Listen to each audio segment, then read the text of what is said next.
Welcome back to the Always Aggressive podcast. I'm Corey Palm, sitting in for Hunter Massingill. Don't adjust your audio or video at the moment. Not as pretty as he is, but... the beard definitely is as majestic as Hunter's. I could try for the rest of my life and not get a beard like Hunter's. Coach Tony Ersland, Tanner Lipson, and special guest Jason Bryant, wrestling rock on tour, joining us as sort of the man about the country when it comes to wrestling. Jason, we appreciate you checking in. Hey, it's great to be on Always Aggressive. I've been checking out what you guys have been doing. It's not just a podcast, years and years of knowing the staff there and Sports Info and Tony and the crew there. So glad to be here. Guys, here's sort of how the format will go today. We're going to try and stay as true to ourselves as we can with a fourth voice. Jason's going to try and hijack the show, and we're going to do our best not to let him. Fair enough.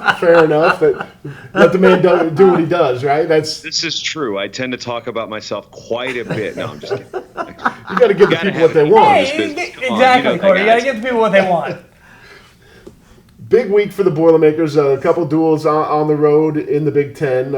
Coach, we'll start with Northwestern. We'll talk about the action on the mat up in Evanston. Came out victorious. Just overall thoughts on that duel.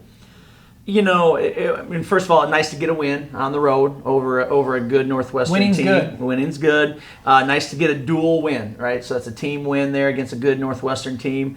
I thought, the one man who really stood out, obviously, Devin Schroeder getting a major decision over D'Agostino, who's, top 8 in a lot of polls. Midland's finalist was kind of a notable performance.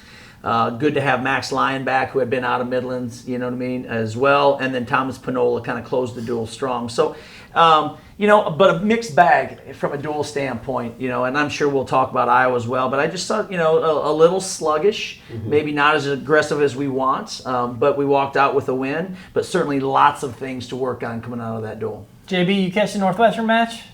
Well, I was at the Virginia duels this weekend, but I was clued into the scores. And actually, there was a point on Friday night. I pulled up Big Ten Network. I'm watching right there from the press table. So, yeah, I did catch a couple of those bouts. And, of course, some things in duels, they're wacky. They can be, one thing can go your way and then one thing cannot. And you look at the paper and be like, wait, we won this thing? Like you said, Tony, Yep. Not as aggressive as you want to be. You come home with a win.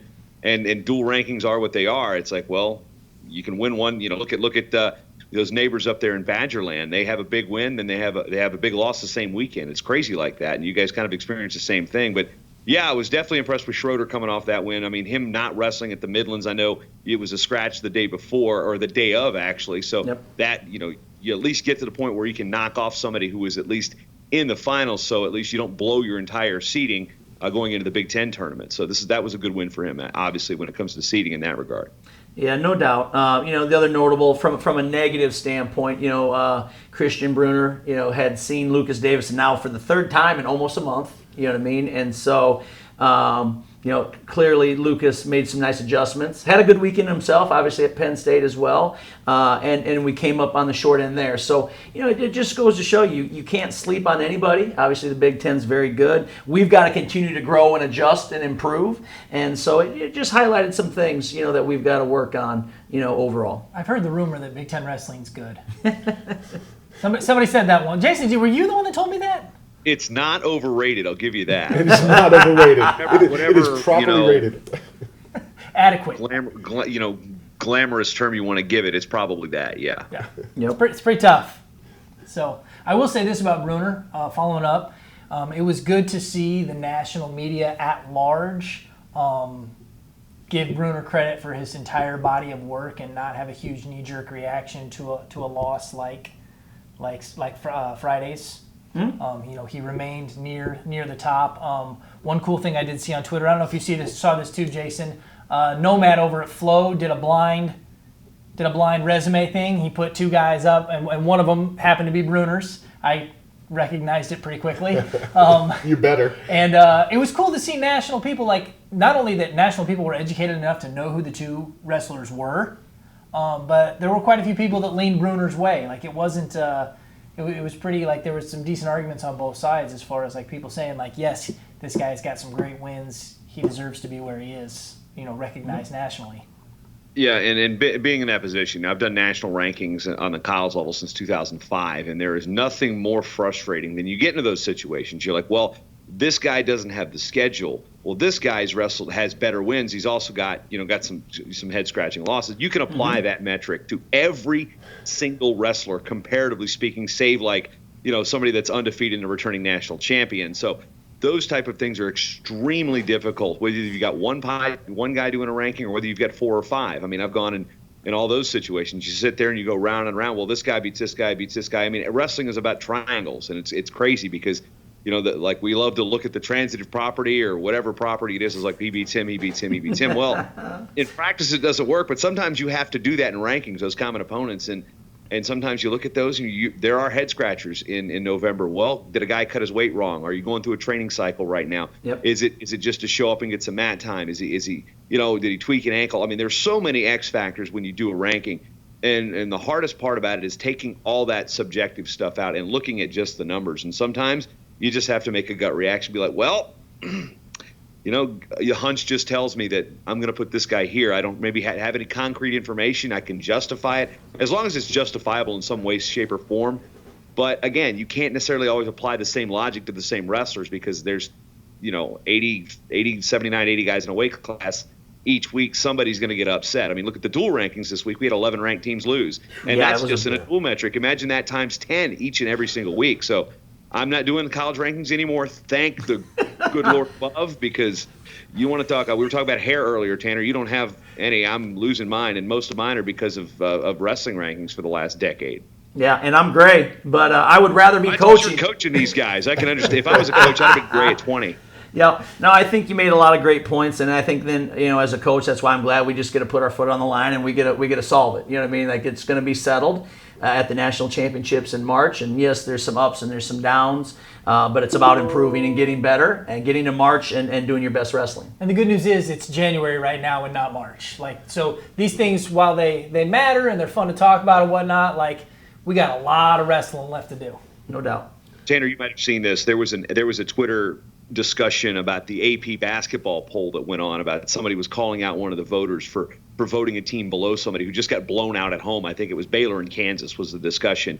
And it was like, well, and the defense was, well, they're not the better team. I'm like, and then everybody's like, rankings, the best team isn't determined by head-to-heads. And you're just sitting there scratching your head. It's like, wait, don't we play for a championship at the end of the year in these sports to save, football championship subdivision where you guys are at, bowl subdivision. I see the acronym sitting. You're a wrestling guy. Yeah. Wrestling. I do actually watch the FBCPQPR. Yep. The IWGP Pro Wrestling Championship. That was Japan, by the way. No, but you look at it, it's like, what do you play for then? Are you playing to be the best team, or are you playing to win a championship? Are you wrestling to be the best team, to be the best wrestler, or are you wrestling to win a championship? They're not mutually exclusive. So to me, it seems almost somewhat absurd to be like, well, the best head-to-head is not the best way to judge between who's better on these teams or individuals. Head-to-head is the only way to solve it at the end of the year. Does the better wrestler win the NCAA championship? Not always. Nope. And it's not a foregone conclusion. Again, say it with me. That's why we wrestle the matches. So It's kind of on that vein with the rankings that I saw it with the round ball this week and shade being thrown at AP voters. So. Always going to be shade thrown. People love to attack the voters, as you well know. So that's at least theirs are public. I've been coordinating the coaches poll for a long, long time. And I'm not going to throw my contracting employer under the bus. Division II's voters are out there publicly. Division III voters are out there publicly. Division I guys, might be time. Might have to call up those folks up in my buddies in Mannheim and say, hey, we need to publicize who's voting here because. I got to coordinate those rankings, and I catch a lot of the flack for it. The guys that are voting don't. Right. Speaking of rankings, near unanimity for the top spot. Unanimity, that's a good word. That's the word of the week. There you go. I'm bringing it back. I spent 7 years in college. I'd never heard that word. Okay. 7? State school, brother. Nearly unanimous. How about that? A lot of people go to school for 7 years. Yeah, they're called doctors. They're doctors. Maybe lawyers. Or podcasters. Dr. Bryant. Right. I was atop every poll, as they should be. We saw them in here this past Sunday. Got a good look. And got a heck of a look at, like you were saying earlier, Tanner, the right time of year to get that look, to sort of say, okay, that's what the top of the mountain looks like. Here's how far we are from it, and maybe here's how we can adjust to try and get there. Yeah, I've always said, the nice thing about being in the Big Ten is you always know where the bar is because you compete against them week in and week out, especially when the Big Ten schedules, start. So it just shows us where we have to go. I don't think the duel was completely indicative of how far this program's come, or even how far these guys have come, where they're at. But clearly the ball got rolling against us, and we needed to respond with more authority. I think the word to my guys this week is, hey, we didn't wrestle with authority. And that's what you have to do against the Hawkeyes. You gotta stick in there, and you gotta be tough, gritty, hard nosed, and you gotta take the fight to them. And so we definitely have to kind of be more aggressive and wrestle with like I said, my word this week with them is just you got to wrestle with authority. And I just thought we didn't respond as well as I would like to, especially in our own gym, where you got to take the fight to them, especially on the back half. We know they're very, very tough and heavily favored down low. We felt like clearly from 157 with Kendall Coleman and Young, which was an overtime match at Midlands, with Leidy, Bruner, even Max Lyon wrestling, a freshman coming out, that we expected to get some of those matches. And we were just a little short in a lot of those tighter matches. So we've got to go back to work, and I think they know those are winnable matches for us, but going out and dictating what's going to happen is going to be key for them in the future. Those matches all really came down to like one or two key moments, honestly, and I mean they were razor thin, and so but like you said, you want the guys to come out on the right side of those moments and those opportunities. Yeah, I mean, over 3 days, and we were just spent a few minutes talking about March, right? Like getting ready for March. It's about winning those matches 3 days in a row. You've got to win those tight, tough situations, and clearly we were on the short end of the stick this weekend. So we've got to go back to work and figure out, like I said, how we can dictate more against a great opponent like that. Jason, any surprises come out of that duel for you? Any matches that you sort of anticipated going one way and maybe they veered off a different direction? Well, I think if you're sitting in Tony's chair, you know which ones I'm looking at because, Iowa won all 10 of them. So nothing could really have surprised me in the Purdue side of things. Although I can watch Kendall Coleman and Caleb Young wrestle 100,000 times and still not be satisfied because just that Midlands match was one of the greatest scrambles I've seen in overtime. And, I mean, the fall is a deceptive result there because that was, it was right. like amazing. And Kendall Coleman is a dangerous out no matter when you're going to draw him because he's going to be at the show. And that's not a guy anybody, I think, wants to see. He's probably, he's going to be in that dangerous, 7, 8, 9, 10 seeding area where he's going to hit a top seed early depending on how things go at the Big Tens. And that's not a top guy wants to see because of just how tremendously good he is and young and upside. Like, I guess, I don't know, Tony, it's like one of those guys, does he know he's supposed to be this good yet? So you kind of wonder, is like, it hasn't really, sometimes freshmen, they overachieve because they don't know what the landscape is yet.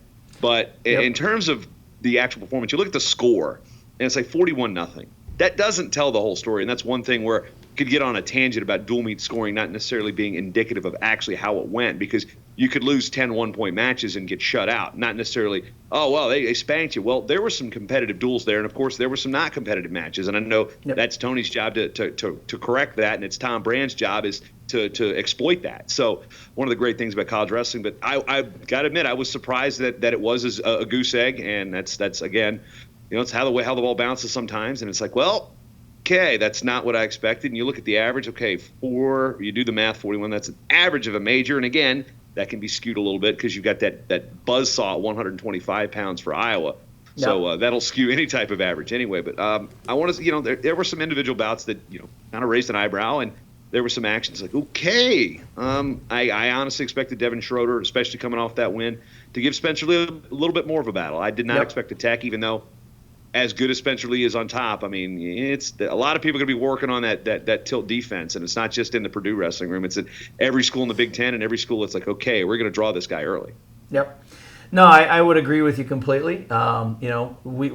We've got things can get skewed, and I definitely think that when the momentum went against us, we didn't do a good job of answering back, but those things can happen in duels. I think no matter what, this will be a great experience for our guys because you got to feel the heat, you got to be in the heat, the pace, whatever that is.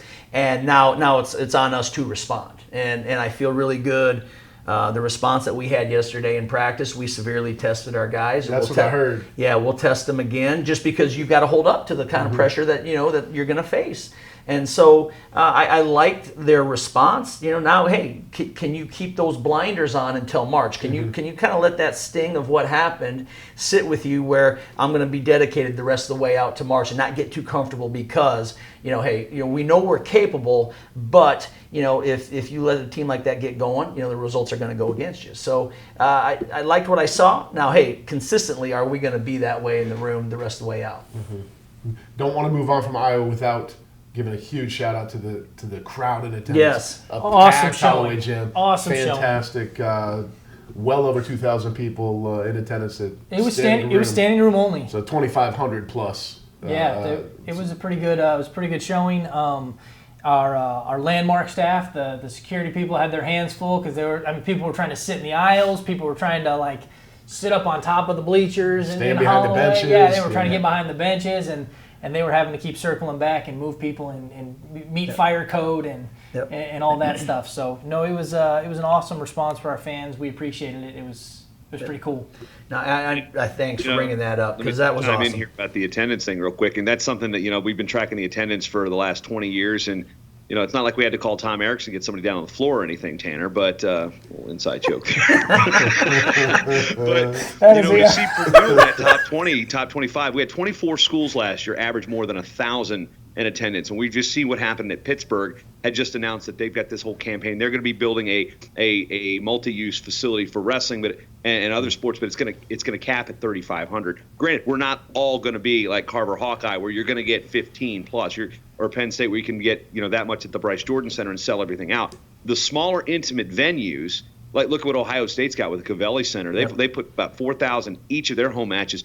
Those are atmospheres and environment. You don't need to fill up your Mackey Arena to get a great atmosphere. You need to fill up an intimate arena that makes it a hot ticket and makes it an experience. And I like what you guys had there with that. So when you see those numbers to come in, and I'm pestering SIDs around the country for their attendance figures if they don't put them in the box score. And I love seeing that 2 and that 3 and that first number because anything in 4 digits is great for the sport of wrestling because now we can track it and show these administrators too that, yes, we're technically classified a non-revenue sport, but how much non-revenue are we actually going to bring in? So these are things that administrators look at. Well, do we have 12 people in the stands? Is it more to cost the ticket taker to charge and things of that nature? So these are all good things for the sport, and it's great to see the crowd. You guys did it, of course. I'm waiting for that for every duel. Iowa and Penn State are going to draw. Let's get that every single time. So that's the charge to all our fan bases out there. Don't just show up for the great team. Show up for every team. Yep. No, I think that's a great point. And I would encourage everybody to come back out again because we have a very strong home schedule with what we have. Minnesota, Wisconsin, Nebraska, all still remain at home. So highly ranked teams with a lot of quality opponents. And as you said, don't just show up for Penn State out. Please, we're going to be in these duels. We're going to have some great opportunities to have some big wins as individuals and as a team. So we'd love to see the people be back in there and loud again. Now you're on the road this week, sort of we got a stretch on the road. We got 3 and 6 days. True. But the week off leading up to next Monday night down in Bloomington, it's a good time for that, right? Coming off of a couple really tough duels to start Big Tens. Yeah, that's kind of the ebb and flow, I guess, of the Big Ten as they schedule it for us. We start off with 2 highly ranked teams. Now we get, we get Indiana, Maryland, and Rutgers all on the road. You can't overlook anybody. You're fooling yourself if you think that there's going to be an easy match. You'll have a letdown. And certainly with coming off of Iowa and what we just talked about as far as wrestling with authority, being aggressive and asserting ourselves, we can't fall into that trap. And you can't ever just take it for granted that there's an easy win in this league. So it's something that we'll just continually stress to our guys. But you do have a nice opportunity to kind of get going hard again, get them back where you want them to be. Maybe mentally before you face another top 10 team. Yeah. JB, before we go anything else, little of your background. I know you wrestled collegiately at Old Dominion, and then have never really left the sport. So take us through a little of that. Slight correction. I wrestled scholastically in high school for about a year and a half. I'd never had any aspirations of wrestling Division I. So I was at Old Dominion with the wrestling program. I lived with the guys on the team. I was doing the. I never wrestled Division I. So I barely wrestled in high school. I mean, so with that physique though, Jason, I just assumed that you were that good. Luckily for most people consuming this, it's audio, so they don't actually get to see the physical issues and the fallacy that you just brought out there. But I fell in love with the sport early. I just mentioned the Virginia Duels. That was the event that got me hooked on wrestling. 1995. 2 days after I saw my first ever wrestling duel meet, I'm at the duels. I skipped school on a Friday as a sophomore in high school. I tell this story quite frequently, but it's still one I can recite almost like in my sleep. My high school was a double-A high school in Virginia, pretty good wrestling tradition, 10 or 11 state titles now. Granted, Virginia's got 5,000 classes now, so it's not quite what it was back in the 70s and 80s. But, you sit there and they're wrestling the 18th ranked team in the country. McEachern, Georgia, they beat them 27-26, and that was kind of the moment that I got hooked on wrestling. Started covering it for the school paper shortly thereafter. Junior year, I'm doing the same thing.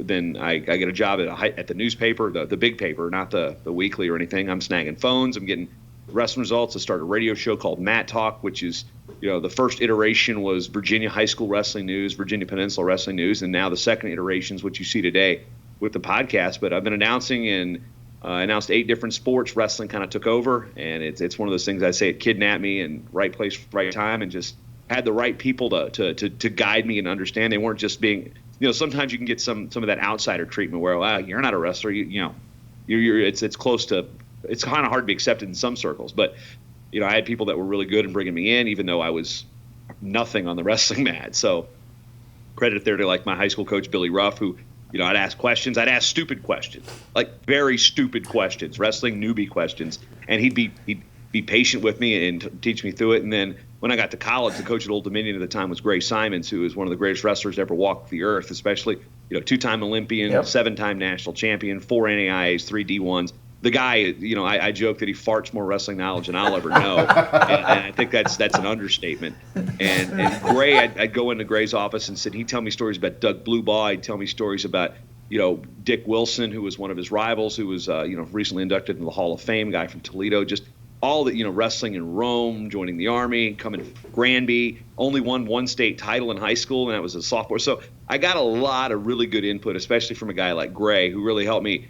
And at that time, those were some pretty thin years for Old Dominion. So I had a lot of time to talk to Gray because we weren't putting a lot of guys no guys on the podium when I was in college, and very few guys at the tournament, save my roommates here and there. But, really fell in love with it, kind of took my passion for broadcasting and journalism and brought it in. And it's been, 20-some years later, I've pretty much been there, done that with a lot of the media stuff. I mean, I get to announce the greatest tournaments in the world and the greatest tournaments in the country. I get to be around people's idols and stuff. And, I got a couple Wheaties boxes of this Sanderson guy behind me. I can see that. That was cool. I mean, there's some Minnesota Twins ones for my wife behind it, but I'm not really a Twins fan, but I've looked around here in my office. I mean, I don't collect stuff. I just kind of acquire it. I don't know. It's like I've looked around. I was like, at one point I realized I had like 50 autographs from Olympians in this wall. I'm like, that actually is kind of cool when you think about it. So to have those abilities and be able to tell stories about beating Kendall Cross in foosball, or playing Silver Strike bowling with Jeff Blatnick, or beating Greg Jones at darts. Those are some cool things that. Yep. That I've actually been able to do outside of just, being able to, sit on the press row for some of the greatest things the last 20 years. So that's the short version. No, I find that stuff just fascinating too. I mean, I'm glad you actually talked a lot about that because mine was different, where I feel like I was indoctrinated right away because I came out of a small town in north central Iowa. But Frank Gotch, out of Humboldt, Iowa, was a world champ, and Mike Chapman's written books, and I feel like I was just indoctrinated right away, right? I probably had no choice in the matter. When Iowa was in their heyday of wrestling and stuff. But you always wrestling is such a small family with tons of history and experiences like that I really enjoy hearing how people fell in love with the sport. Mm-hmm. Because it really is. It's kind of almost an all or nothing thing. If you don't get it and I just don't really enjoy this, it's not my thing, you never come back. But the people who stay, man, their loyalty and their passion for the sport is always evident, and out in the front. And that's what I love about the wrestling family, I guess. Not a lot of casual wrestling fans. Right. Yeah, that's one of those things, and that goes back to we could get into the discussion about dual meets and their relevance and things for the casual fan, because again, that's where you get 2 hours, people can come in, they might be a student at Purdue, they're not going to go to the Big Tens for 2 days and try to capture, understand the whole thing. It was a dual meet that brought me in. It was a 90-minute high school dual meet, and then it was a dual meet event that got me hooked. If I'd had to sit in the gym for 8 hours not knowing what's going on, I don't know if I'm in there. I also in a situation where, Tony, you're from Humboldt, Iowa. I mean, people know this place. I mean, wrestling's religion in Iowa. Where I'm from, it's religion, my small hometown, but nobody in my family wrestled. Zero. I mean, I had 2 cousins that were significantly younger than me and a nephew that were on the mat for like 1 or 2 years, but I had no real presence in no entry point until a buddy of mine says, "Hey, let's go to the wrestling match," and it was a dual meet, and it's that I was the casual wrestling fan until I fell in love with the sport. So it can happen. Yep. And it should happen more. Absolutely. And that's why dual meets matter. I think we all agree on that. I mean, part of our charge is to help grow the sport and create these matchups where people can come just for a couple hours. I mean, I still feel like I'm a traditionalist, and March means a lot to us. But if we want to grow the sport and if we want to take this where we want to go, especially in Indiana, it's been a basketball state, but as we start to climb and get better and better, you want to increase those dual meet numbers. And I think that's the way you do it, is through the dual meet. So it needs to be a strong part of our sport, and I think we do. It has a place for us that we should focus on it, even for us traditionalists who like March as much as we do. Is that a problem for the sport, that it, on the national level, the dual meets get so short shrift, that they get so little attention? How much of a problem, if it's a problem at all, for I don't collegiate think wrestling? The duel itself is the problem. The problem is within the dual meet. Is people will go to a duel and they don't see the matchup that's been pumped and pimped up and pushed out there. Wrestling is hard. I think I don't know who gets the credit for that quote, but it's not easy. That's poetic, JB. Did you come up with that yourself? No, I didn't. I definitely stole that. Kind of Okay. like, Gable admits that one of his most famous quotes he actually stole from Bill Farrell. I won't throw him under the bus here on that one. But what is interesting is, you go to a match and you expect to see, and there's either a forfeit or, that's the worst case scenario, is you don't even get to see the guy you wanted to see wrestle. Yep. Bumping guys around. People get hurt, okay? And that's the one thing that we have a very guarded aspect to promotion. I know, Tanner, you probably get emails here and there. It's like, hey, is this guy going to wrestle? And you're like, well, I don't know. I'm not on the staff. And, right. And it's probably crazier with football because, there's so many different .coms that cover those sports, whereas wrestling, we've only got a couple that are really have access to the point where we're even going to ask that question. And we're going to get, sometimes if they weigh in, you don't know they're even competing until they do or don't weigh in an hour before. So sometimes they weigh in and still don't wrestle. Yep. Yeah, you're coming in for an hour away. You have to leave till you decide to go. So I think the problem with some dual meets is the fact that their outcomes aren't as significant because there's forfeits are just horrible. That's the one thing that the scourge of the dual meet is not even throwing anything out there. So getting to shift gears a little bit on like that football 4 dates, and still keep your redshirt. I think wrestling of all sports should be here. I mean, we can't even fully fund a starting lineup. We've got 10, we got 9.9. We can't even do that. So that's a rule that I think would make sense, and that would alleviate forfeits a lot more. Or if you do the 4 and 5 thing, I know Kerry Cole, that's been beating that drum for a number of years. But I think, again, the problem with the forfeit is not the fact that, or the dual meet, is not the fact they exist. People like dual meets. Granted, for some reason, we haven't seen a dual meet tournament get it, and everything dual meet tournament-wise is always compared to March, which that is the only sport that draws, the only event that draws that type of numbers, save Iowa or Penn State dual meets in Oklahoma State periodically. So I can't quite put our finger on the moving target of why it hasn't been widely adopted, because, again, maybe it's just that Marches matters, and that's why. But it is frustrating as a media guy. It's frustrating as a fan to go to a duel and like, oh, they're not wrestling. But problem is what are you gonna penalize the kid because he's dinged up, he got hurt, he sprained his wrist, on the last warm up, before a match. I mean, things happen. I mean, at the Olympics, there was Danielle Lapich from Canada was on her last warm up before walking out there and tore her hamstring. I mean, those type of freak things happen. The problem is some of these. I think, again, accountability. Some of the coaches need to be accountable. Like, are you ducking? Are you seat protecting? Being honest. Own it. Huge difference between gamesmanship and things happening. if you're legitimately hurt, we're not going to, just, or at least have your sports information. Sit there and, use that. Be like, don't be afraid. Like, yeah, well, he had a stinger. He's out, or he's on a pitch count. He's managing his weight. I think everybody knows that Jack Mueller at Virginia is managing his weight right now. He's on a pitch count. He's only going to make weight a certain amount of times and then be done with it. So there's so many different rabbit holes we can go down with that particular discussion as it centralizes from that dual meet question that you asked, Corey.